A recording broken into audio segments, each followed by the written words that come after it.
Bueno, buenas tardes a todos, a todas y a todes. En primer lugar, les queríamos dar la bienvenida y agradecerles por participar en el encuentro Desafíos del Sistema Interamericano y el rol de la Academia, que está coorganizado por la Red ALAS y el Centro de Derechos Humanos y el Programa de Género y Derecho de la Facultad de Derecho de la Universidad de Buenos Aires. Yo soy María de los Ángeles Ramallo, soy actualmente coordinadora del Centro de Derechos Humanos y voy a estar moderando este panel y tenemos el gusto de que nos acompañen hoy Laura Clérico y Víctor Abramovich, a quienes en breve les voy a ceder la palabra, pero primero quería agradecer por parte del centro, de su director Martín Sigal y de todo el equipo de trabajo del centro, a la Red Alas, por habernos acercado la propuesta de coorganizar este encuentro, y a Mariano Fernández Valle, y también, por supuesto, a Laura y a Víctor por haberse sumado, a Belardo también por la red y a Inés por el Centro de Derechos Humanos, que también nos ayudaron a organizar esta sesión. Para quienes no saben un poco sobre el Centro de Derechos Humanos entró en funcionamiento en nuestra facultad en el año 2015 y tiene como misión contribuir a la promoción, a la investigación y especialmente a la educación en derechos humanos. Entre sus objetivos se encuentra el de brindar herramientas para el ejercicio de la profesión jurídica en distintas áreas de la profesión con perspectiva de derechos humanos, pensando en la transversalización de los derechos humanos en todas las áreas de la profesión.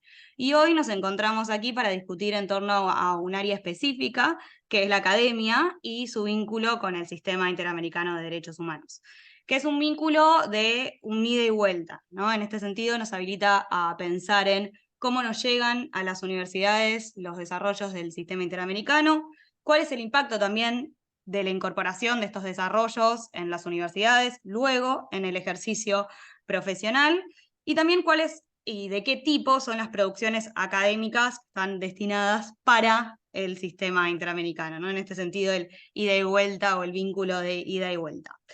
La dinámica del encuentro va a ser la siguiente. Yo voy a hacer una pregunta muy general para dar luego lugar a las intervenciones de Víctor y de Laura, a quienes todas conocemos, pero voy a decir dos palabras y voy a presentarlos brevemente. Luego seguramente vamos a hacer alguna repregunta o algún comentario, y si nos queda un poco de tiempo, lo que vamos a estar haciendo es vamos a estar recibiendo por el chat las preguntas que ustedes tengan, ¿sí? Yo las voy a recibir y luego se las voy a trasladar a Víctor y a Laura, a los expositores, para que puedan responderlas, ¿no? Esto sí nos queda un ratito al final de la sesión.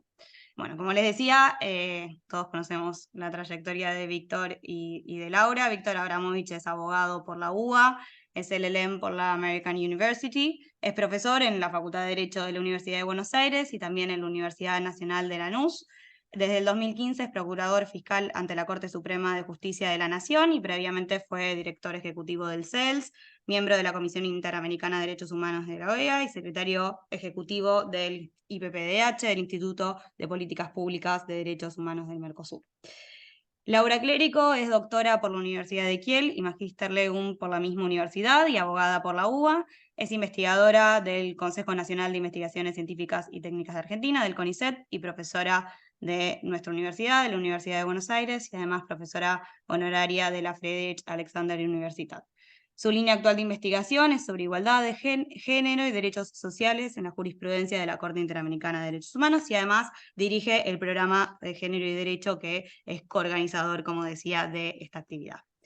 Entonces, la pregunta que les decía, esta pregunta general para dar comienzo a este encuentro, es la siguiente. Nosotros les queríamos preguntar, Víctor y Laura, cuáles son los desafíos actuales del sistema interamericano y cuál es el rol que puede tener la academia en torno a ellos. Le voy a dar primero la palabra a Víctor. Nuevamente, muchas gracias a ambos y a todos los que están asistiendo. Víctor. Bueno, muchas gracias. No sé si me escuchan bien. Muchas gracias. Perfectamente. Gracias, María. Gracias a los organizadores, a la Red ALAS, al Centro de Derechos Humanos de la Facultad de Derecho de la UBA, al programa de Género y Derecho. Un gusto compartir con Laura el panel y con todos ustedes. Yo creo que además también celebrar la temática de la reunión, y sé que han tenido otras reuniones sobre el mismo punto, que es cómo lograr una participación de las universidades en las discusiones sobre el sistema interamericano y sobre el fortalecimiento del sistema interamericano. Y yo creo que digamos, es muy difícil identificar en el actual contexto un desafío, un principal desafío del sistema, porque son muchos los desafíos pendientes, pero yo creo que hay un tema central. Cuando ustedes me invitaron a la reunión, venía pensando y recordando algunas discusiones en el ámbito del sistema interamericano sobre las estrategias de supervisión en el marco de derechos humanos. Y siempre me gusta recordar que a fines de los años 90 y principios del actual siglo, hubo un debate muy fuerte dentro del sistema interamericano cuando se disolvió la Comisión Europea de Derechos Humanos. En el sistema europeo se habilitó el acceso directo de las víctimas a la Corte Europea. Hubo todo un debate en el sistema interamericano sobre si el sistema debía avanzar en una dirección similar, o sea, quedarse con un solo organismo de naturaleza jurisdiccional que era la Corte, habilitando el acceso directo a la Corte. Recuerdo que en ese momento yo dirigía un organismo de derechos humanos de Argentina, el CELS, y participábamos en varias discusiones, y nosotros hacíamos hincapié en que el tipo de violaciones de derechos humanos que aparecían en el continente americano, sobre todo violaciones sistemáticas, pero también violaciones de carácter estructural, hacían importante combinar lo que eran los procedimientos de supervisión del sistema de casos con los mecanismos de supervisión que tiene el sistema, sobre todo a partir del trabajo de la Comisión Interamericana en el terreno, ¿no? Recordábamos la visita de la Comisión Interamericana a la Argentina durante la dictadura militar en los años 70, la importancia que había tenido la visita de la Comisión en los años 90 durante el régimen de Fujimori en Perú. Y yo creo que eso sirvió para pensar, digamos, en cómo una característica del sistema que tiene que perdurar es la necesidad de combinar y complementar la protección internacional que se desarrolla a través del sistema de peticiones y de casos con los mecanismos de protección internacional que se desarrollan en el sistema a través de la supervisión en terreno. Y las visitas en terreno que han sido claves. Y creo que de alguna manera la historia reciente del sistema ratificó que la postura que en ese momento teníamos muchas de las organizaciones de la sociedad civil se vio ratificada, porque obviamente pensamos que habían terminado las dictaduras y que venía un momento de consolidación democrática y de vigencia plena de los derechos humanos, pero aún sin dictaduras. Tuvimos democracias deficitarias, tenemos sistemas de desigualdades persistentes, incluso hemos vuelto a tener gobiernos autoritarios, violaciones sistemáticas de derechos humanos. Y en ese sentido me parece interesante rescatar de los últimos años lo que ha sido un fortalecimiento de esta forma de intervención de la Comisión Interamericana, en particular con visitas en terreno, cuando los hechos están ocurriendo, no simplemente para mirar retrospectivamente las violaciones ya ocurridas, sino para poder tener intervenciones en tiempo real cuando los conflictos de violaciones de derechos humanos se están desarrollando. Me tocó a mí cuando estaba en la comisión la visita a Honduras a pocos días del golpe de Estado que derrocó a Manuel Zelaya en ese país. Más recientemente las visitas que hizo la comisión en Nicaragua, los grupos especiales de investigación en Ayotzinapa, y en otros contextos, por ejemplo en Bolivia, luego el golpe de Estado en Bolivia. Entonces yo creo que hay la importancia de pensar las características del sistema interamericano como un sistema que es diferencial respecto a otros sistemas de protección a nivel regional y a nivel global, porque puede combinar lo que es el sistema de casos con lo que es la visita en terreno y la presencia cuando los hechos están ocurriendo, que tiene una función claramente preventiva, ¿no? Donde se articula las medidas cautelares, los informes, los diálogos políticos, las misiones concretas humanitarias. Pienso el rescate de presos políticos en las cárceles, como ocurrió durante el gobierno de Fujimori, ocurrió en la visita de la Comisión en Honduras. Entonces, dentro de ese marco, yo creo que hay un rol fundamental para las universidades y los centros de investigación sobre el sistema. Por un lado, me parece que un trabajo central, que lo hemos planteado siempre, es como la necesidad de construir una comunidad de conocimiento crítico sobre lo que hace el sistema y cómo lo hace. Análisis críticos de la jurisprudencia, del sistema de casos, de la efectividad de las decisiones, pero también construir conocimientos sobre estas modalidades particulares de monitoreo que se dan las visitas en terreno, los grupos de investigación, las medidas cautelares colectivas, o sea, trabajos de supervisión que son puntuales y que requieren también análisis e investigación de los mismos sectores académicos. Y yo pienso, me viene a la cabeza el concepto de red social de apoyo, que se usa mucho en el litigio estratégico, cómo construir una red social de apoyo, donde las universidades, como las organizaciones de sociedad civil, como los actores pro sistema dentro de los organismos del Estado, cumplen una función determinante, ¿no? Cuando hablamos de red social de apoyo no significa defender las decisiones del sistema, sino poder diferenciar lo que es coyuntural de lo que es estructural, o sea, construir una plataforma que defienda la existencia de un mecanismo multilateral de protección de derechos humanos que tiene esas amplias facultades sobre las cuales no se puede retroceder.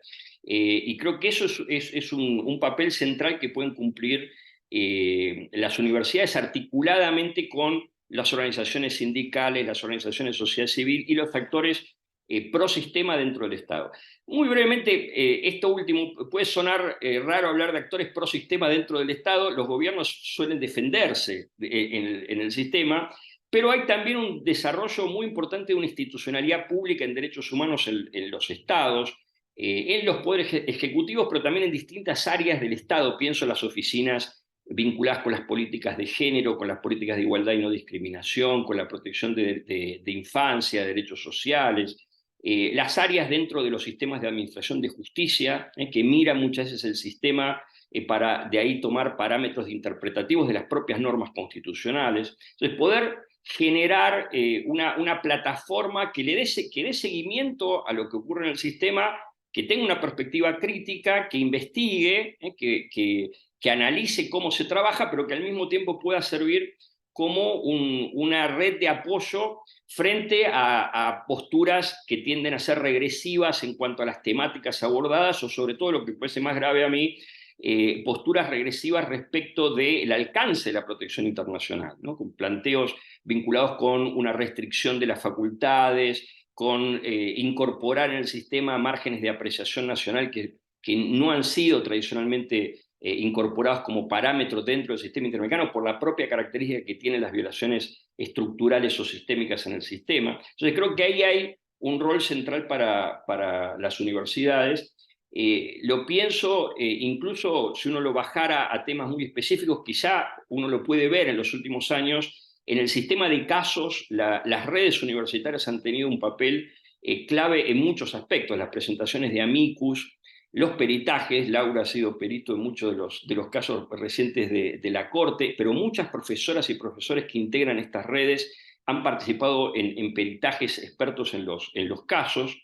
La posibilidad que tienen también las universidades de participar de los procesos de planificación estratégica de la comisión de definición de agenda, y también en las funciones muy concretas de las relatorías, donde muchas veces las investigaciones que se producen en la esfera de las universidades pueden tener un valor de seriedad, de solidez técnica y de imparcialidad que puede alimentar el trabajo de elaboración de informes temáticos o de informes de situación de la comisión, y eventualmente también en casos ante la Corte. Entonces, creo que para resumir, el sistema interamericano es un mecanismo de protección único a nivel global por varios elementos, pero en mi opinión por la posibilidad de combinar lo que es un sistema de casos que ha tenido cada vez más desarrollo con los mecanismos de presencia en terreno cuando los acontecimientos están ocurriendo, con una función preventiva y no solamente retrospectiva respecto de las violaciones ya consumadas.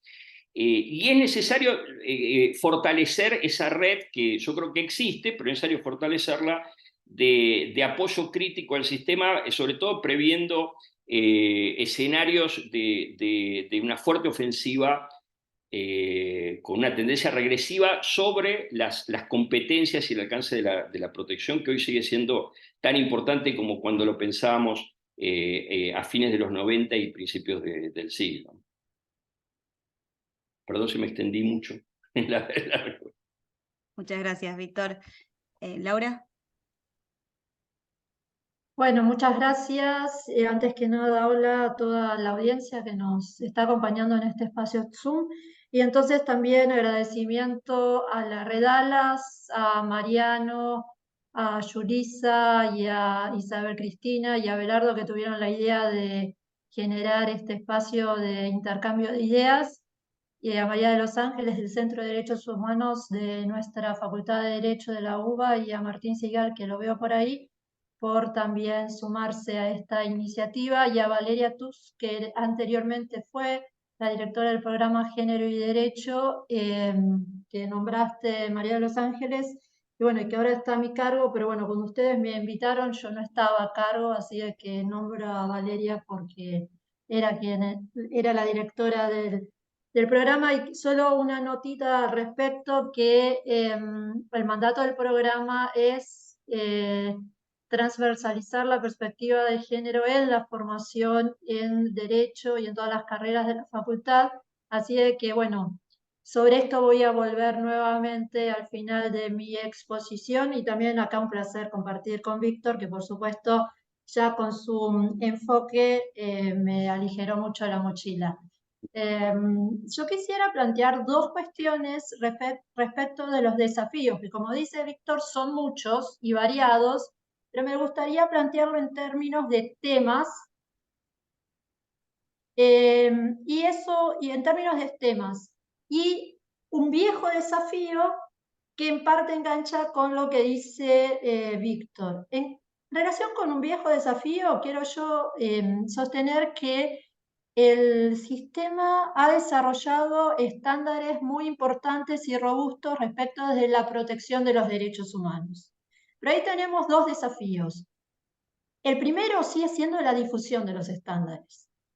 Entonces, lo que nos dice Víctor de estas comunidades de apoyo, académicas de apoyo, ¿cómo lograrlo? Creo yo que hay que ampliar la integración de universidades a estas comunidades o redes de apoyo, porque todavía sigue habiendo muchas que no están.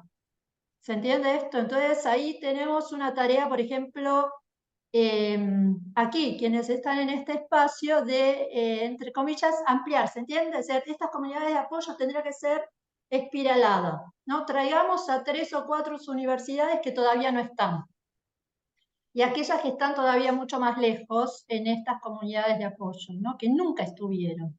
Entonces me parece que ahí hay una estrategia importante para la difusión de los estándares. Ya, o sea, lo que decía Víctor del análisis crítico presupone primero el conocimiento de los estándares, y ahí seguimos teniendo este desafío. Y el segundo es de la implementación.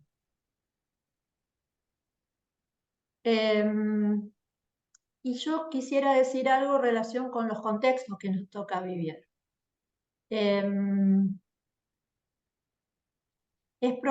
Lo que se ve en determinados contextos, que el estándar apoya a quien quiere tener a quien, digamos, está, por ejemplo, impartiendo justicia, haciendo un dictamen, etcétera, etcétera. Entonces, el conocimiento de los estándares, ¿no? En algún sentido, y su aplicación apoya a aquellas personas que están en contextos de posible persecución. Creo yo que esto tiene que ser, o sea, porque en algún sentido se entiende, ¿no? La postura. Entonces, creo yo que por ahí va los viejos desafíos, ¿no?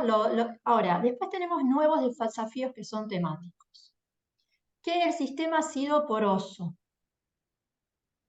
pero que son importantes porque, a ver, un desafío contextual sigue siendo la desigualdad, que como sabemos la propia Comisión y Corte ha dicho que es estructural y que atraviesa toda la región, y que pone en situación de desventaja a varias poblaciones para el goce efectivo de sus derechos, entre otras a mujeres, niñas y diversidades. Entonces, y los contextos son bastante conocidos. Y es interesante, ahora volviendo a algo que nos decía Víctor, de acuerdo a los soportes a través de los cuales se desarrollan estándares o se compilan estándares, los informes temáticos. En los últimos informes temáticos de la Comisión está pensando en contextos y en poblaciones en situación de desventaja estructural. O sea, como dos formas de acercarnos a los problemas de derechos humanos, que a mí me parecen muy iluminadoras. Ahora, ¿cuáles son estos nuevos temas, o nuevos desafíos que vienen de temas que tal vez estaban y no estaban siendo visibilizados en forma suficiente? Bueno, esto tiene que ver con lo que se llama la transición hacia las energías renovables, lo que se llama la justicia climática. Y en esto digo el sistema es poroso, porque la resolución del 2021 de la Comisión Interamericana sobre Cambio Climático y en breve la opinión, en breve o no tan breve, no sabemos cuándo, la opinión consultiva de la Corte Interamericana de Derechos Humanos. Bueno, al respecto, ¿qué tenemos? Por un lado, tenemos una matriz extractivista respecto de la explotación de energías que vienen de energías no renovables. Y digamos, los conflictos en la región siguen siendo a flor de piel y esto impacta en forma desproporcionada en el goce efectivo de poblaciones indígenas y de poblaciones rurales. Y dentro de esas poblaciones hagan todas las interseccionalidades que quieran entre otras géneros. Ahora, esto que ya existía, piensen en toda la línea jurisprudencial de la Corte sobre comunidades indígenas, se acrecienta. Se acrecienta ¿por qué?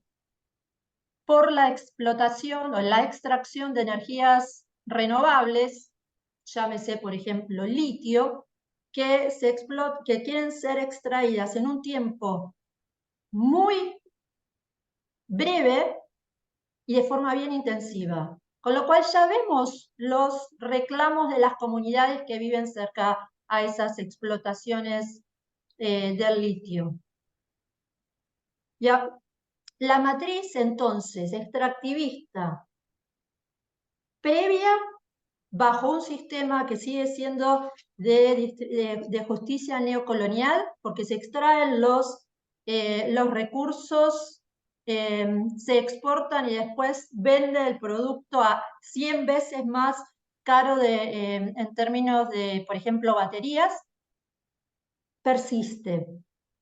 Y a esas comunidades se les contamina fuertemente el agua y esto tiene impacto sobre su derecho a la alimentación, etcétera, etcétera.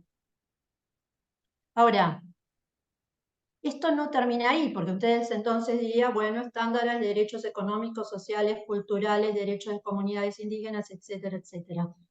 Esto viene de la mano de la criminalización de la protesta, de la persecución de defensoras, defensores y abogadas y abogados y abogadas de derechos humanos. Entonces, un nuevo desafío que es visibilizar los efectos negativos del cambio climático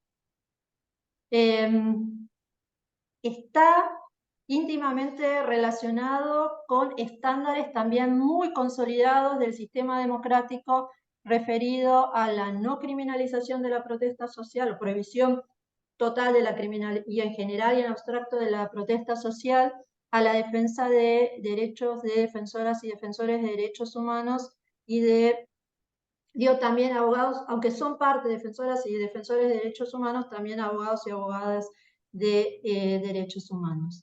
Entonces eso para mí me parece un desafío y ese desafío lo va a tener que en parte enfrentar la Corte Interamericana en la opinión consultiva número, no sé qué número va a ser, sobre cambio climático. Digo, por un lado esto, tenemos contextos y, digamos, y el contexto del extractivismo, incluso de las energías renovables, tiene que tener un lugar en esa opinión consultiva, y por el otro lado, poblaciones que ya están sufriendo los efectos negativos del desastre climático o que lo van a sufrir en el corto plazo. Entonces eso me parece que abre todo un abanico de temáticas, por ejemplo, todo lo que es cambio, desastre climático, que empezaba a tener un una presencia en los,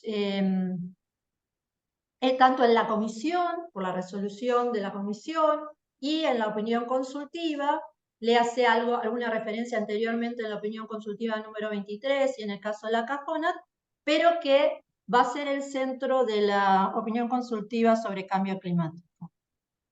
Esto viene también de la necesidad de un refinamiento de la déjenme llamarle doctrina de los derechos humanos o dogmática de los derechos humanos. Ahí tenemos todo un desafío que plantea la opinión consultiva cuando Chile y Colombia le formula una pregunta a la Corte Interamericana en relación con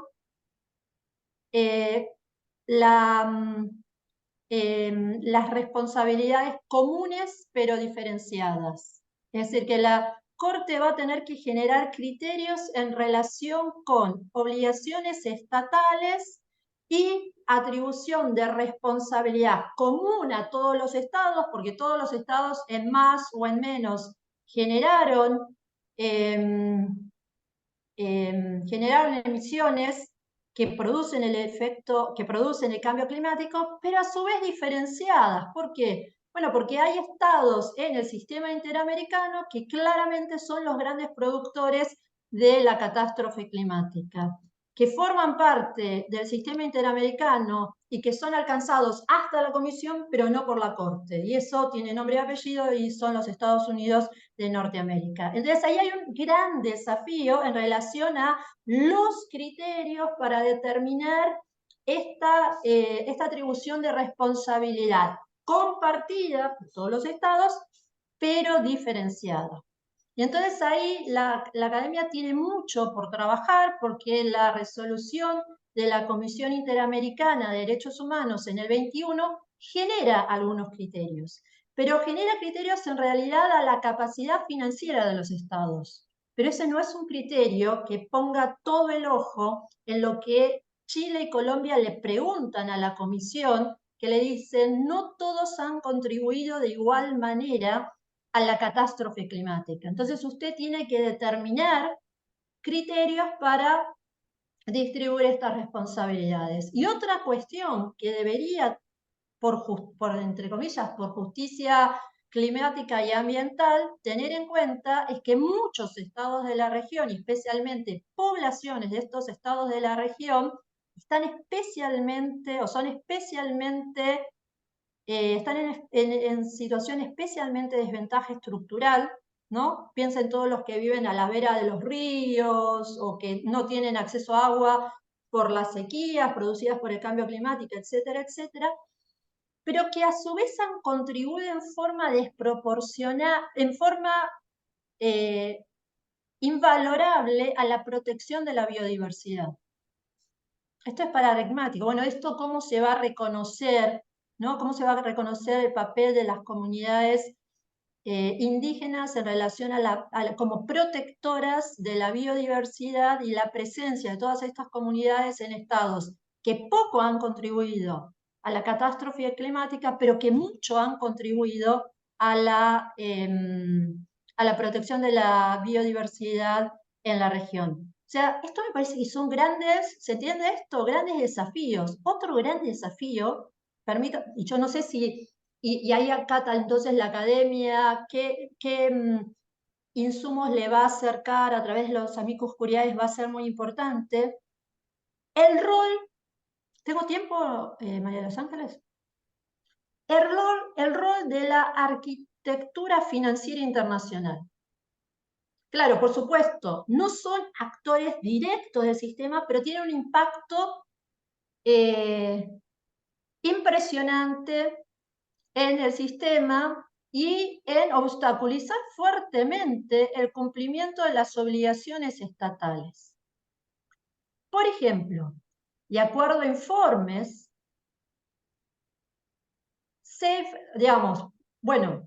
algunos organismos de crédito internacional con sus,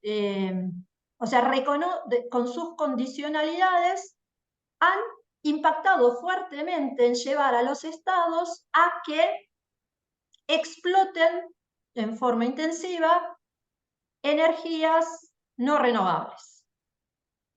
por ejemplo, desde el 2015, a través de sus condicionalidades, de 2015 al 2021. Bueno, a ver, ¿qué se puede decir al respecto de eso? Porque esto tiene un fuerte impacto en la región y muchos estados de la región forman parte de esos organismos de crédito internacional, más allá que estos organismos de crédito sean internacionales, suelen alegar que no están vinculados por los derechos humanos, más allá de que sean los estados quienes mandan representantes a esos organismos de crédito internacional. Entonces, cuando hablamos de contextos, ¿no? que generan, digamos, zonas de contextos donde sabemos de antemano que van a ser más propicios para las violaciones de derechos humanos, que no, bueno, el desafío también es que entre en la escena, por ejemplo, la arquitectura financiera internacional, que por supuesto a través de sus condicionalidades también ha generado algo que Víctor nos decía anteriormente, programas bien regresivos, ahora no solo en relación con este tema, sino con derechos económicos, sociales y culturales. Es decir, yo no lo digo esto para neutralizar las responsabilidades estatales, sino más que nada para ver cuáles son las complejidades, ¿no? Y poner en escena de esos contextos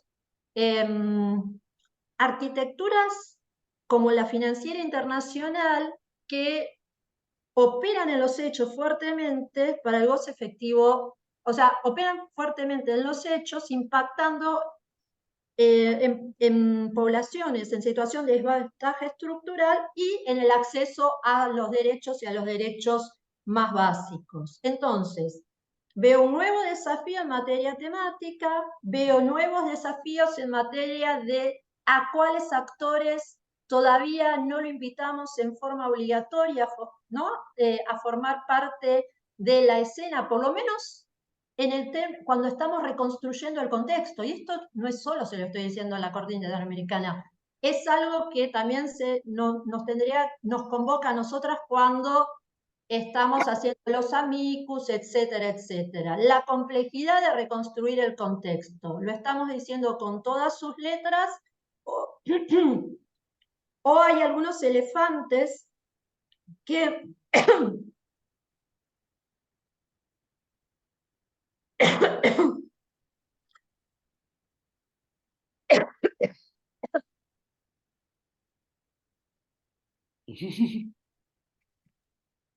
Te esperamos, Laura, no hay problema.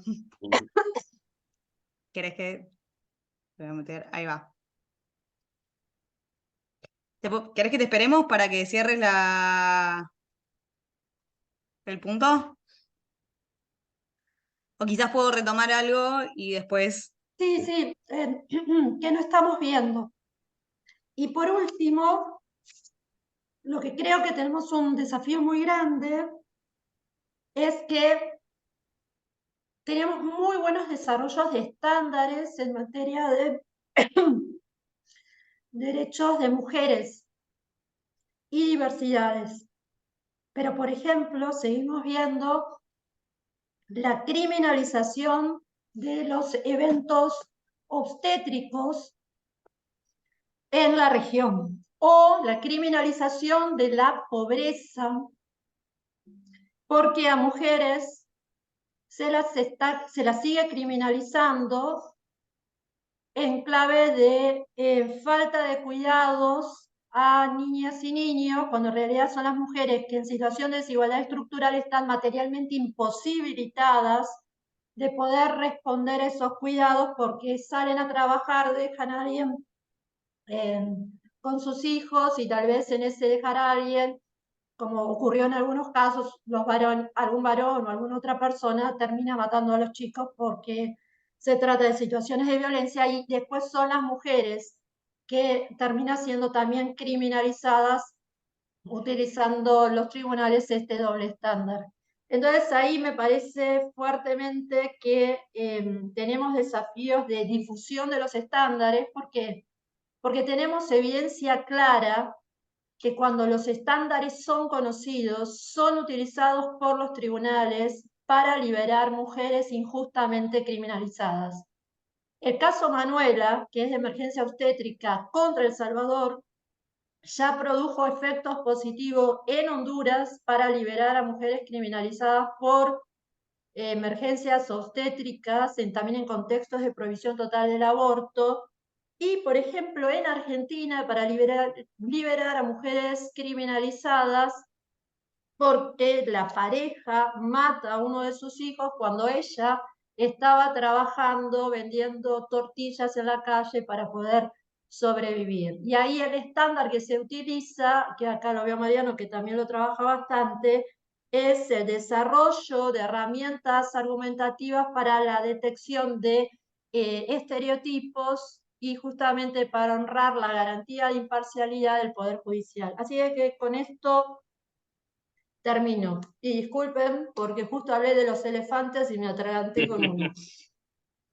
Muchísimas gracias, Laura. Quería también que puedas terminar porque habías mencionado previamente que ibas a hacer un comentario sobre algunas cuestiones de género con el que quería cerrar, así que gracias por la exposición a ambos. Yo voy a hacer dos comentarios o dos preguntas retomando esto que dijo Laura de los desafíos clásicos y los nuevos desafíos o los desafíos temáticos.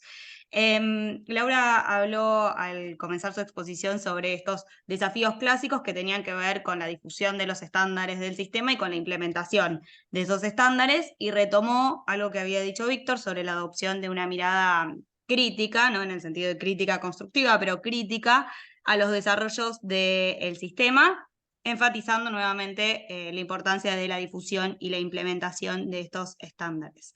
Entonces, sobre esta perspectiva crítica, Víctor había hablado sobre tener una mirada crítica tanto en el caso de los casos como en el caso del trabajo en el terreno, y me gustaría que hagan algún comentario sobre el impacto que creen que puede llegar a tener la producción crítica e imparcial por parte de la academia, justamente en la implementación de estos estándares, entendiendo que en algunos casos todavía es deficitaria, ¿no? En este sentido aparece este problema que mencionaba Víctor sobre las construcciones regresivas, ¿no? Entonces, ¿cómo podemos hacer un balance sabiendo la importancia de adoptar desde la academia una visión crítica hacia los desarrollos del sistema interamericano cuando todavía tenemos problemas en su implementación? Entonces ese es un comentario, una pregunta sobre, vamos a decirle, estos desafíos clásicos de implementación y de difusión en conjunción con el análisis crítico.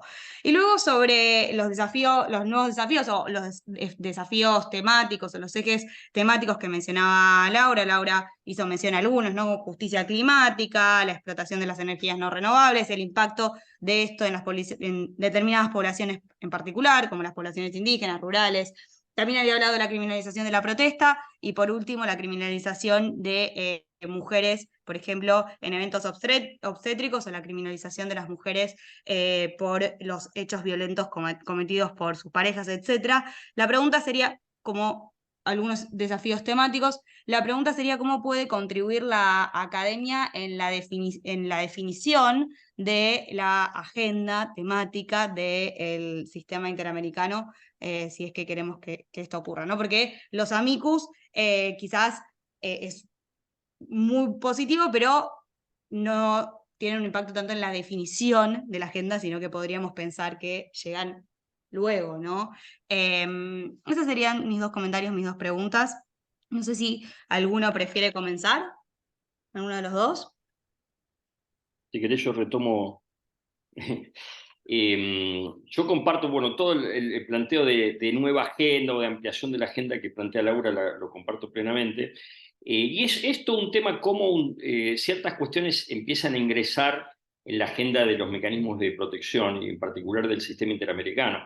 Es verdad que los amicus ante la Corte es la última etapa, pero muchas veces hay que como rastrear. Si uno mira, por ejemplo, los temas que vos planteabas, Laura, los temas de violencia de género, si uno los piensa a fines de los años 90, se van incorporando en audiencias temáticas que por lo general, y vuelvo a la idea de las redes, redes de organizaciones, organizaciones feministas, organizaciones que trabajan en temas de violencia de género a nivel local, organizaciones internacionales, y ahí también entran sectores académicos integrando esas redes. Pasan a integrarse, por ejemplo, muchas de estas temáticas en los informes de las relatorías, cuando se crea la Relatoría de Derechos de las Mujeres. Una vez que eso está en los informes de relatorías, la comisión empieza a recibir casos y ya tiene un tema conocido, masticado, pensado, y entonces ciertas cuestiones que aparecieron en las relatorías, en los informes temáticos, se trasladan al ámbito de los casos. Pienso, por ejemplo, si uno mira el caso Campo Algodonero, es muy interesante porque el caso se tramita como un caso que llega a la Corte en el 2006, creo, 2007, pero previamente la Relatoría de Derechos de las Mujeres de la Comisión Interamericana había hecho una visita en terreno que había generado un informe que luego es parte de la prueba del patrón de feminicidios en Ciudad Juárez. O sea, y ese trabajo para que la comisión, la Relatoría visitara el país, bueno, hubo una red que se articuló integrada por organizaciones locales de derechos humanos feministas y redes universitarias.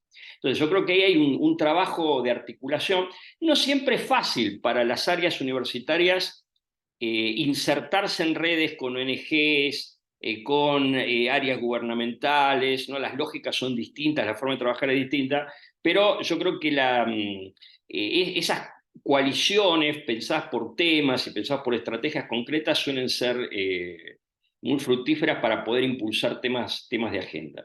La otra cuestión que me parece que es central dentro de lo que uno piensa, lo que Laura planteaba, la difusión de estándares, que lo veo más vinculado con los sistemas de casos, ¿no? Con el sistema de casos y la jurisprudencia de la Corte. Yo creo que hay un tema clave que es poder trasladar, digamos, esos estándares al debate judicial y al debate político, ¿no? ¿Cómo trasladarlo al debate judicial? Bueno, son estándares que están en la esfera del derecho internacional, pero que hay que hacerlos dialogar con la jurisprudencia y la doctrina constitucional en nuestros países. Porque uno de los efectos que a mí me parece más problemáticos es una tendencia en los últimos años de los tribunales constitucionales y de las Cortes Supremas a ir pasos hacia atrás en términos de su apertura a los desarrollos de la jurisprudencia internacional. Entonces, y creo que hay parte es desconocimiento, parte es incomprensión, parte es resguardo disciplinario, parte es resguardo de la autonomía del sistema jurisdiccional, de no tener ningún tribunal por fuera del Estado que pueda revisar sus decisiones. Pero ahí la academia puede funcionar como un puente muy interesante para poder generar, digamos, discusiones incluso adaptaciones de lo que son los estándares internacionales al campo de la jurisprudencia interna, del derecho constitucional, del derecho social, del derecho civil, del derecho penal, o sea, trabajar con los distintos sectores en el campo del derecho en particular. Y yo creo que eso es un punto clave. Y luego la otra idea es llevar los estándares más allá de la discusión judicial al campo de la discusión política, porque yo creo que es muy importante pensar que el desarrollo del sistema en la esfera local no se da solo desde el sistema de justicia, sino que se da también cuando ciertas miradas, pensemos por ejemplo la perspectiva amplia sobre modelos de familia, o lo que vos llamás el concepto de justicia ambiental, o la idea de los deberes de prevención de violencia de género, o los deberes de erradicación de estereotipos en los servicios públicos o en los servicios sociales. Esas perspectivas que aporta el sistema se trasladan al campo del debate de política pública. Y ahí también hay un trabajo que la academia puede hacer de generar un puente con los actores de la política pública. Como se ha hecho en temas de género, como se ha hecho en temas de infancia, y en otros campos. Entonces creo que hay un terreno también muy interesante para pensar en esa función de puente que la academia puede tener. Es difícil, porque uno piensa, no es un tema sencillo, no todos los sectores académicos les interesa un relacionamiento con la vida social, ni con la vida política. Muchos son investigación que parece que se reproduce a sí misma en espacios que muchas veces son muy cerrados en nuestras universidades. Entonces, también hay que ir contra una inercia de los sectores que producen información académica de que pierdan el miedo al relacionarse con actores sociales, a poder tener que adaptar sus lenguajes, adaptar sus tiempos de investigación, las prioridades de investigación, porque no es una articulación sencilla. A mí me ha tocado pensar esa articulación desde sectores académicos a veces, pero también desde la sociedad civil, por ejemplo, o desde instituciones como el IPPDH. Y ahí las agendas, los tiempos, las prioridades, el financiamiento, la perspectiva, muchas veces es difícil de vincular. Entonces, por eso me parece central que redes como estas puedan como identificar sectores del campo académico que estén dispuestos a jugar, digamos, en esa dimensión de articulación con los sistemas judiciales, con los sectores decisores de política pública. Yo creo que eso es un tema central para pensar, digamos, cómo fortalecer el sistema en el largo plazo.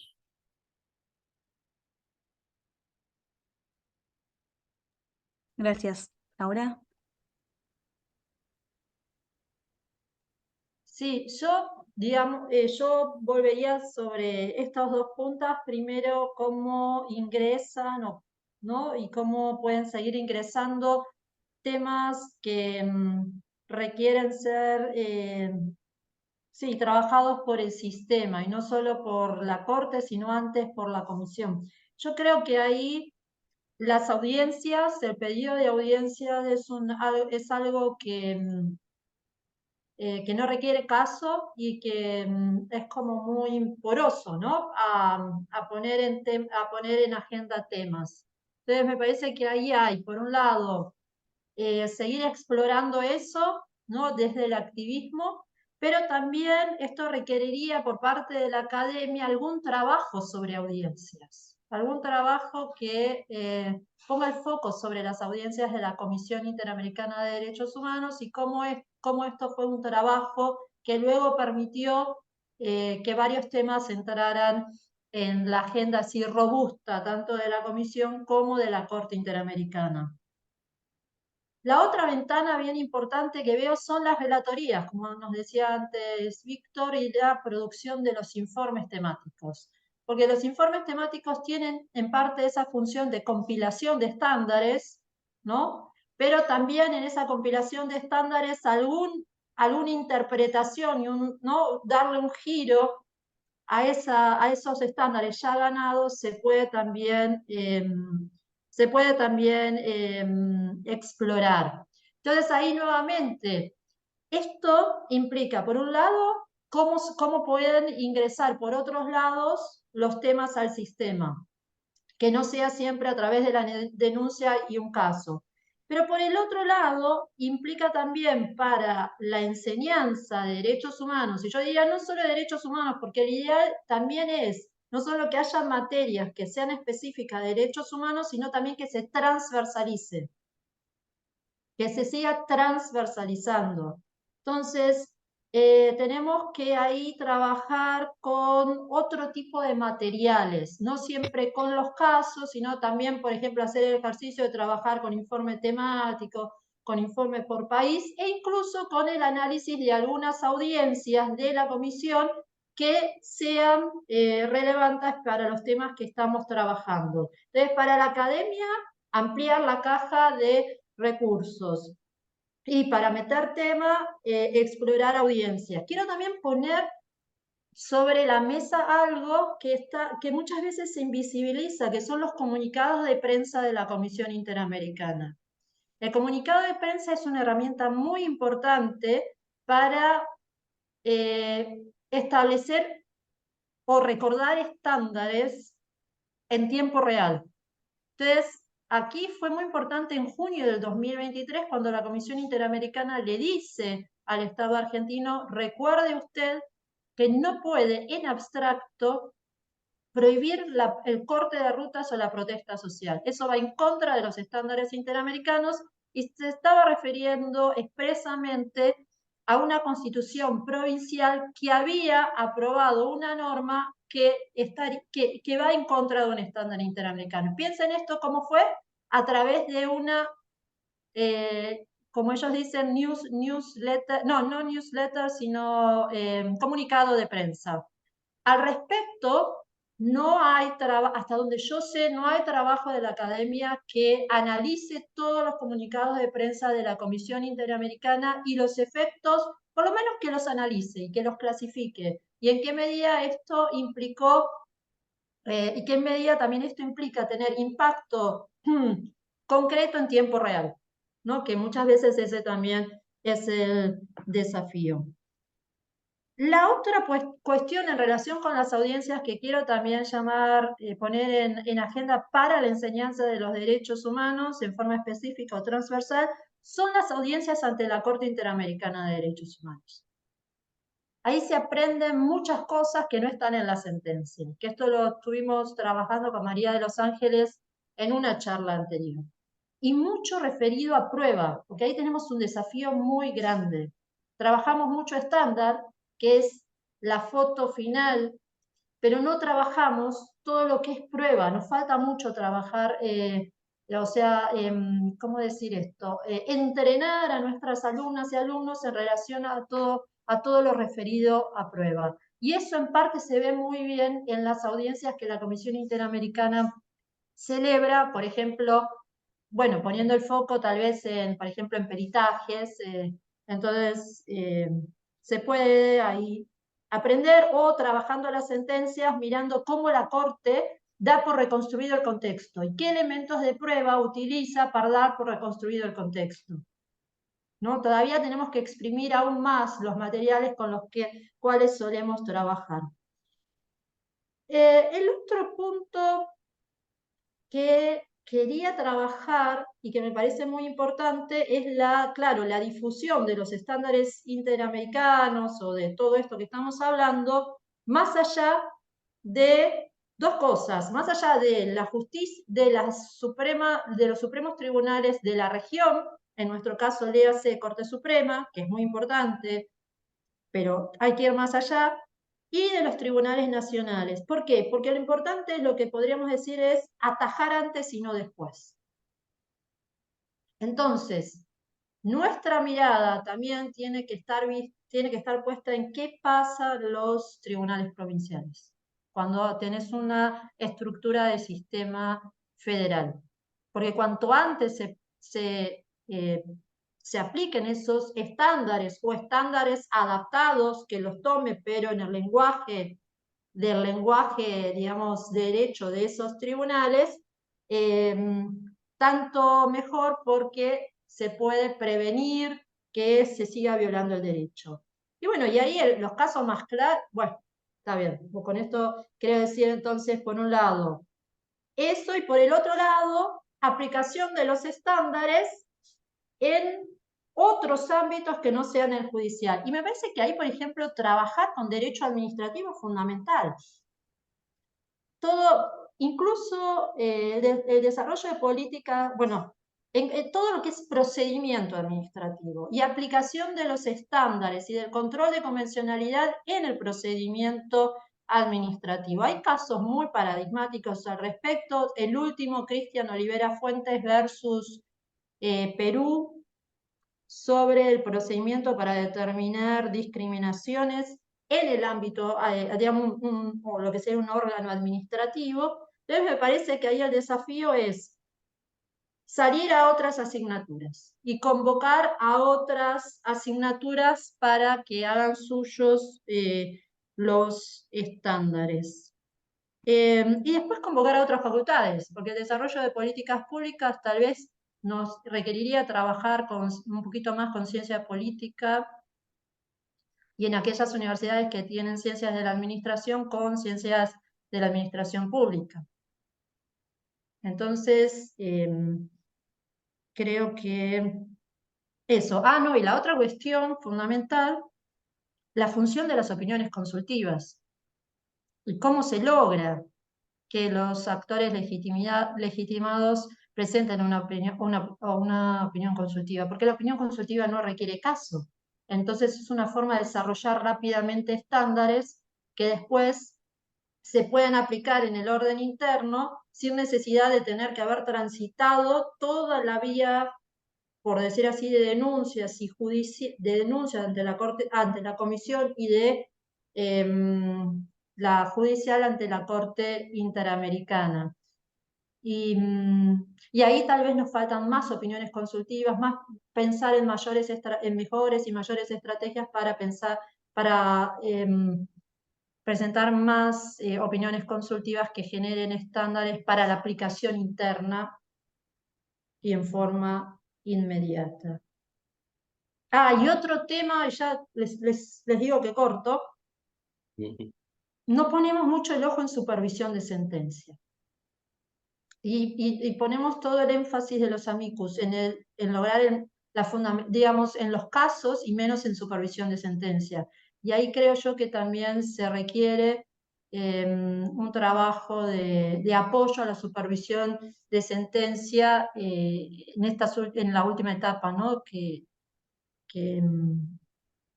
De implementación efectiva, ¿no? De cumplimiento efectivo. Eso también es algo que hay que seguir trabajando y sobre lo que se puede trabajar mucho.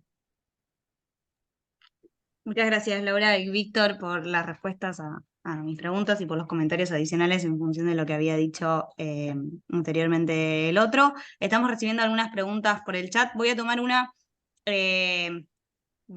una ahora porque creo que tiene un poco de relación con lo que mencionaba recién Laura de la difusión en otros ámbitos por fuera del Poder Judicial y además dentro del Poder Judicial por fuera de las altas cortes, ¿no? O de la aplicación en todo caso de la Corte Suprema. Acá hay un comentario que habla sobre la enseñanza, la transversalización de la enseñanza de los estándares en derechos humanos, en conjunción, digámosle, con la enseñanza o la no enseñanza de las competencias municipales y provinciales, ¿no? Entonces dice, por ejemplo, es en aquellas divisiones de competencias donde se cuelan las actividades extractivistas, en los municipios, en las comunidades, y también habla luego la pregunta de es allí donde se realizan las persecuciones a los y las abogadas ambientalistas. Entonces trae esta discusión a la mesa de la difusión y la implementación, de nuevo, por fuera del ámbito del Poder Judicial, y la enseñanza, cómo juega la enseñanza o cómo ven ustedes que está la enseñanza sobre competencias, federalismo y la aplicación de estos estándares a nivel federal.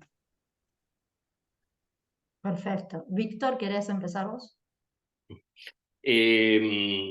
A ver, dos cositas, dos comentarios. Cuando pensamos, por ejemplo, el rol de las universidades en los procesos, en las investigaciones, en la fijación de agenda, no solo hay que pensarlo en términos de interpretaciones jurídicas y de estándares jurídicos. Yo creo que es muy interesante en algunos desarrollos. Por ejemplo, en estos días estaba leyendo las decisiones en Colombia de la Justicia Especial para la Paz, que condenó a altos líderes del ejército colombiano por lo que llamó los casos de los falsos positivos. Si uno mira el desarrollo de toda la discusión que se dio en Colombia sobre los falsos positivos, son casos de ejecuciones extrajudiciales de civiles que se hacen pasar por operativos con las fuerzas militares, por tema estadístico, por tema de mostrar eficacia de la fuerza militar, incluso algunas cuestiones que tienen que ver con beneficios en el ascenso a la carrera y demás. Cuando se empezó a discutir el tema de los falsos positivos, fue muy importante el papel, obviamente, la articulación de ONGs con sectores académicos para poder describir correctamente lo que era una práctica de violencia. Y esto fue clave también para los informes en la Comisión Interamericana, en los casos, hasta los casos que llegaron luego, algunos poquitos casos como, me acuerdo, Villamizar Morales a la Corte, pero varios informes, y estoy hablando desde de 20 años de trabajo, de la Comisión Interamericana con redes de articulación que al único que se dedicaron fundamentalmente a un trabajo muy serio, muy minucioso de descripción de prácticas de violencia estatal, donde la posibilidad de que actores académicos que puedan hacer una investigación seria, descriptiva de la práctica, con un fundamento, eso va a ser clave para poder visibilizar la práctica cuando la tendencia del Estado es ocultar la práctica, a negar su existencia. Por eso hoy a 20 años tenemos decisiones de los tribunales internos colombianos condenando a máximos líderes militares. Yo recuerdo cuando estaba en la Comisión Interamericana, discutía la existencia misma de la práctica, porque había una negación de la práctica. Entonces, pienso lo mismo la práctica de las racias o de las detenciones arbitrarias, o lo que Laura llamó criminalización de la protesta social. Hoy muchos de nosotros hablamos, pero ¿qué significa la criminalización de la protesta social? A fines de los 90, a principios del 2000, era un concepto que todavía había que explicar de qué se trataba, ¿eh? ¿Qué diferencia había con otras formas de judicialización, de causas armadas? O sea, la criminalización de la protesta social es una práctica de violencia estatal que en la conceptualización de la práctica intervienen los órganos de protección, pero con actores locales y sectores académicos que contribuyen a describir esa práctica y que son claves para poder instalar la idea de que existe esa práctica y que eso va a ser, digamos, parte de los mecanismos de supervisión. Entonces, sin los actores académicos, los expertos, los que pueden aportar, digamos, descripciones concretas de esa práctica, sería muy difícil hablar de racias, hablar de falsos positivos, hablar de criminalización de la protesta social. O sea, esos procesos me parecen procesos virtuosos de articulación de sectores académicos y organizaciones sociales, ¿no? Y a eso me parece que tanto como lo es en la interpretación de la Convención Americana, en la interpretación de las competencias de la... Hoy, por ejemplo, hay todo un debate todavía abierto sobre las competencias, la competencia de la Corte para intervenir en temas de derechos sociales, el alcance que tiene esa competencia, hay un debate con los estados. Entonces ahí también los sectores académicos pueden ser actores claves en esa discusión. Pero lo sacaría de la cuestión estrictamente jurídica o de interpretación de la ley, porque muchas veces en los temas de derechos humanos lo importante es, como señala bien Laura, la descripción de los contextos, de los patrones, de las prácticas, son tan poderosas como el concepto jurídico o el estándar jurídico, ¿no? Y luego esto que vos planteabas sobre los sistemas federales es un tema de larga discusión, digamos, cómo lograr los tratados de derechos humanos todos vienen con su cláusula federal, que suele, digamos, en lugar de desobligar a los estados federales, pienso en Brasil, en Argentina, en México, le genera un plus de garantía. O sea, los estados federales tienen que cumplir el tratado en la esfera de su competencia y hacerle cumplir el tratado a los estados subnacionales, son garantes del cumplimiento del tratado por los estados subnacionales. Pero ¿cómo compatibilizar eso con las reglas constitucionales de distribución de competencias? Es un tema muy, muy complejo que no tiene una solución óptima. Recuerdo hace muchos años se discutió en Brasil la ley de deslocamiento de competencias federales en los casos de violación de derechos humanos. Muchos países crearon consejos federales, establecieron la jurisdicción federal para ciertos crímenes. Yo creo que ahí hay un tema muy interesante para pensar, digamos, garantías de derechos humanos y sistema federal, tanto en los temas de derechos civiles y políticos como en los temas de derechos económicos, sociales, culturales y ambientales.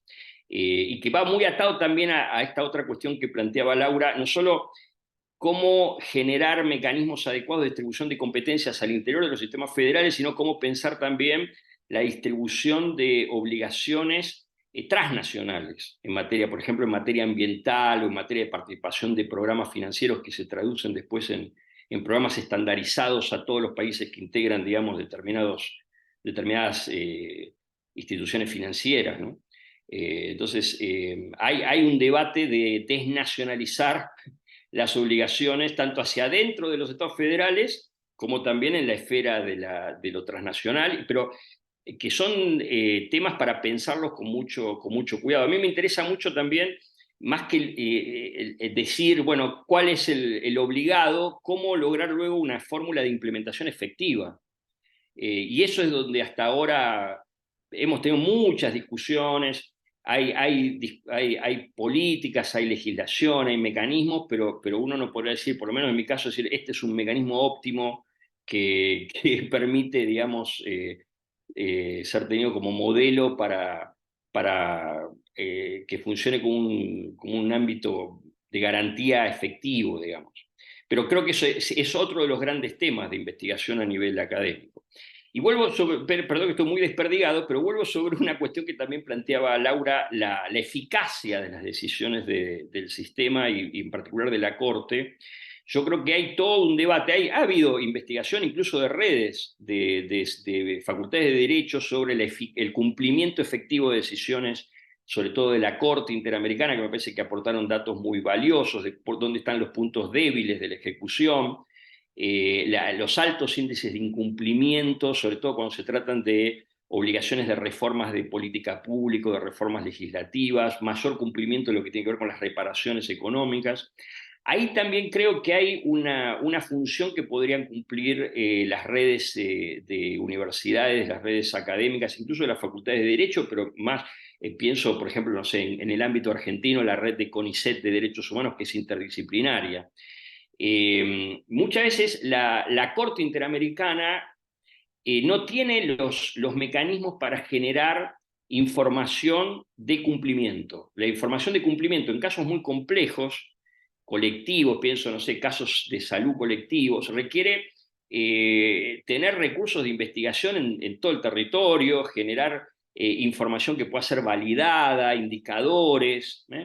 Y ahí yo creo que se puede pensar en formas de incorporar a las redes universitarias como auxiliares de la Corte o Special Master o mecanismos o órganos a los cuales la Corte le pida informes que van a ser informes que van a tener su valor, su solidez, que al mismo tiempo no provienen de las partes del litigio, no provienen de las ONGs que litigan o están interesadas, ni tampoco provienen del Estado o de los órganos del propio Estado. Entonces ahí pienso los mecanismos que usó la Corte Suprema Argentina, la Corte colombiana en casos de litigio estructural, o la Corte Suprema de los Estados Unidos en casos de litigio estructural, que muchas veces se valen de productores de información y de conocimiento imparciales para poder hacer un trabajo más serio, más documentado de supervisión del estado de cumplimiento de las sentencias, sobre todo en litigios complejos, estructurales, como muchas veces, por ejemplo, pienso, vos mencionabas los casos de pueblos indígenas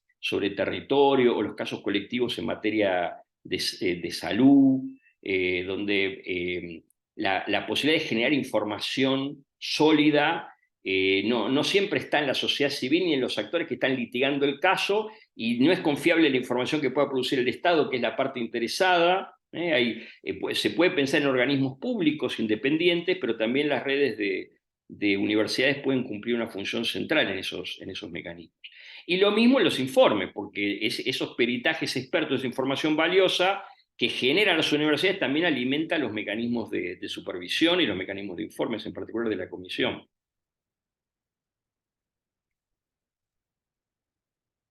Gracias, Víctor. Laura, ¿vos querés hacer alguna reflexión sobre esto?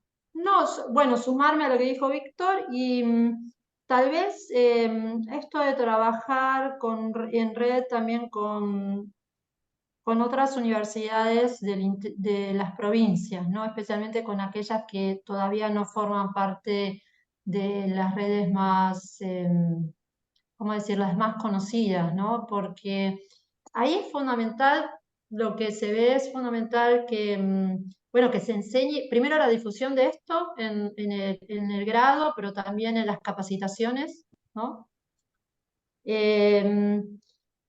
Y bueno, y después algo más difícil que es el monitoreo de esas producciones podría ser judiciales, pero también podrían ser administrativas, ¿no? Bueno, estos son como siempre mecanismos que ayudan, ¿no? Uno tal vez no se le llama monitoreo, se llama observatorios, esto que lo otro. Y ahí me parece que sí, que la difusión a través de de la formación y las capacitaciones ayuda mucho porque se ve después. Cuando, digo, este caso que yo les cuento de criminalización de la pobreza en Chaco, de esta mujer, luego de una capacitación, por supuesto a un tribunal que era poroso a los estándares, bueno, la mujer la terminaron liberando, porque vieron que el procedimiento estaba viciado de todo tipo de estereotipos de mala madre, de doble estándar, etc. Sí, agrego que muchas veces en los sistemas judiciales el acceso que puede tener una universidad para dar una capacitación no lo tiene, por ejemplo, una ONG, es más complejo para una ONG. Entonces, las universidades pueden tener como una oportunidad de inserción en la estructura de los estados, sobre todo a nivel provincial, que no es la que puede tener, por ejemplo, el activismo, las ONGs o otro tipo de redes. Muchas veces, a veces se puede hacer en red o en coaliciones, pero el papel que pueden tener las universidades es clave para poder entrar en espacios que por lo general son muy cerrados y muy refractarios a cualquier Exacto. programa de formación o de capacitación recuerdo muchas veces, siempre me decían, no, si uno va a dar un curso para jueces, nunca le llames capacitación, porque los jueces no necesitan ser capacitados, entonces hay que llamarle un taller de discusión, ¿no? Para que puedan sentarse y asistir. Sí. Y eso a veces uno tiene que sentar a la mesa a algunos actores que estén legitimados para ser escuchados por sectores que no están acostumbrados a escuchar.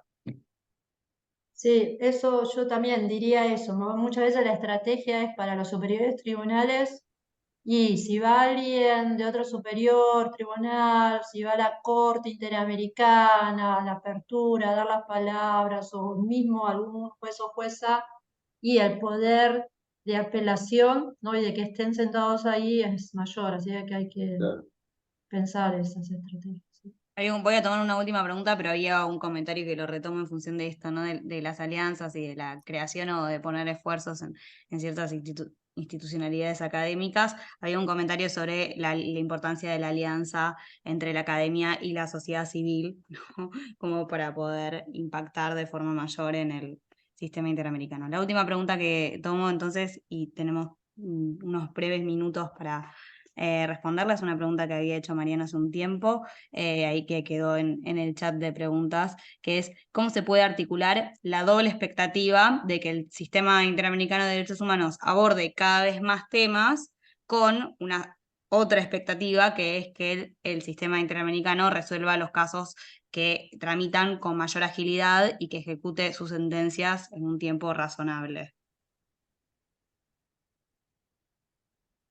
Eh, yo creo que no veo como que sea incompatible. Muchas veces se plantea, bueno, abrir la agenda debilita la efectividad. Yo creo que si el sistema no abre la agenda, cae en la irrelevancia, porque la agenda que llega al sistema es la caja de resonancia de los conflictos de derechos humanos que se están dando a nivel local.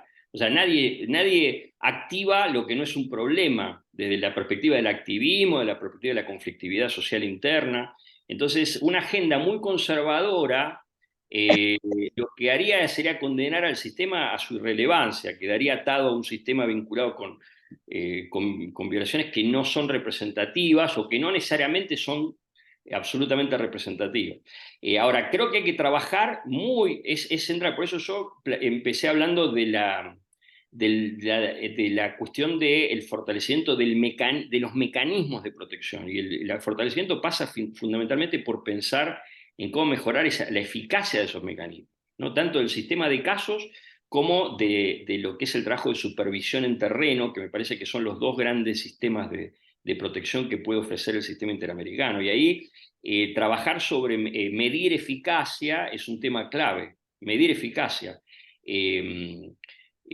O sea, uno puede intuitivamente pensar que determinadas intervenciones han sido eficaces. Yo menciono, por ejemplo, de los falsos positivos, me parece un ejemplo muy importante, recuperar 20 años de un trabajo vinculado con la visibilización de una práctica hasta que el propio órgano del Estado lo termine reconociendo y hasta con condenas y efectivización de condenas. Pero ese trabajo de mirar, digamos, hacia atrás, qué estrategias fueron efectivas, por qué fueron efectivas, qué elementos, cuáles son los factores que aseguran mayor efectividad, o algunos que obstaculizan la efectividad de las decisiones. Yo creo que ese es un tema central para la investigación académica sobre el sistema interamericano. Y vuelvo sobre lo que decía antes, no veo que sea incompatible la ampliación de la agenda con la discusión sobre la eficacia, que yo creo que es un tema clave, central para el debate, ¿no? Sí, sí, sí, yo también coincido, porque si no el sistema cae en eso, en la irrelevancia, ¿no? Y yo creo que cuando se abre un nuevo tema, no todos los estándares son nuevos, porque para el trabajo de esos temas, las respuestas se usan también, digamos, como el reservorio de cosas ya ganadas a fuerza de descripción de patrones o de desarrollos de estándares interpretativos. Pero, Bueno, faltan 5 minutos para y media, si les parece, podemos ir cerrando. No sé, Víctor y Laura, si quieren agregar una última cosa. Yo quería retomar algo que dijimos un poco al principio, que dije al principio sobre la misión del centro, y también dijo Laura sobre el programa Género y Derecho, que se relaciona con la enseñanza de derechos humanos y la transversalización de la enseñanza de derechos humanos y la transversalización de la enseñanza en género, ¿no? En todas las áreas. Y también hablé un poco sobre la importancia de enseñar derechos humanos, brindando herramientas para el ejercicio de la profesión en derecho, de las distintas profesiones jurídicas, ¿no? Entonces, creo que un planteo que nos debemos hacer como profesores, profesoras y como sí, como profesores y profesoras de la universidad, es de qué forma podemos brindar herramientas concretas a los estudiantes por fuera de la materia de derechos humanos, es decir, en todo el resto de las materias que se ven en la facultad, tomando esta idea de la transversalización, concretamente qué es lo que deberían hacer si quieren tener un impacto, si eventualmente la academia quiere tener un impacto en el sistema interamericano, yéndonos un poco por fuera de la enseñanza más clásica que solemos dar o tener de los estándares abstractos y de la jurisprudencia de forma abstracta de derechos humanos. Con eso por mi parte podemos cerrar y agradecer Mariano, me parece que tiene nuevamente una a... pregunta. Sí, ahora Víctor te doy la palabra. Dale. No, Mariano me Pues, parece que tiene una pregunta, ¿no? Mariano Fernández. Mariano, no, creo ¿No? que puso un corazón. Perdón. Un corazón. La Muy bien, pregunta muy de bien. Mariano la leí, la contestaron recién. Un corazón en agradecimiento, entonces Bueno, de parte mía también un agradecimiento nuevamente a todos, a todas, a todos los que están acá y a la Red Alas principalmente y al programa de Género y Derecho, a Laura y a Víctor, a Mariano, Abelardo y a Inés. Em, gracias. muy bien, muchas gracias. Muchas gracias. Chao. Chao.